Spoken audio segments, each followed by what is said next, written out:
روٹی چور کی سزا۔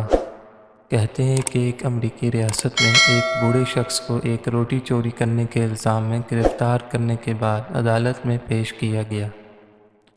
اس نے بجائے انکار کرنے کے اعتراف کیا کہ اس نے چوری کی ہے اور جواز یہ دیا کہ وہ بھوکا تھا اور قریب تھا کہ وہ مر جاتا۔ جج کہنے لگا، تم اعتراف کر رہے ہو کہ تم چور ہو، میں تمہیں $10 جرمانے کی سزا سناتا ہوں، اور میں جانتا ہوں کہ تمہارے پاس یہ رقم نہیں ہے، اسی لیے تو تم نے روٹی چوری کی ہے، لہٰذا میں تمہاری طرف سے یہ جرمانہ اپنی جیب سے ادا کرتا ہوں۔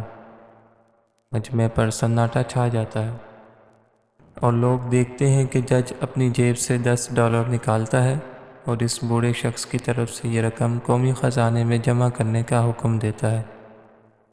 پھر جج کھڑا ہوتا ہے اور حاضرین کو مخاطب کر کے کہتا ہے، میں تمام حاضرین کو $10 جرمانے کی سزا سناتا ہوں، اس لیے کہ تم ایسے ملک میں رہتے ہو جہاں ایک غریب کو پیٹ بھرنے کے لیے روٹی چوری کرنا پڑی۔ اس مجلس میں $480 اکٹھے ہوئے اور جج نے وہ رقم بوڑھے مجرم کو دے دی۔ کہتے ہیں کہ یہ قصہ حقیقت پر مبنی ہے۔ ترقی یافتہ ممالک میں غریب لوگوں کی مملکت کی طرف سے کفالت اسی واقعے کی مرہون منت ہے۔ سیدنا عمر رضی اللہ عنہ 1400 سال پہلے ہی یہ کام کرتے کہ پیدا ہوتے ہی بچے کا وظیفہ جاری کرنے کا حکم دے دیا۔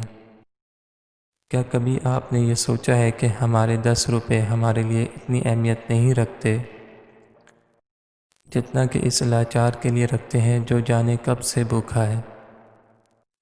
تبدیلی کے لیے ہمیں خود کو بدلنا ہے۔ آئیے مل کر ہم سب بھی اپنی سوچ بدلیں۔ کسی کی خوشی کا موجب بننا ہی سب سے بڑی خوشی ہے۔ جزاک اللہ۔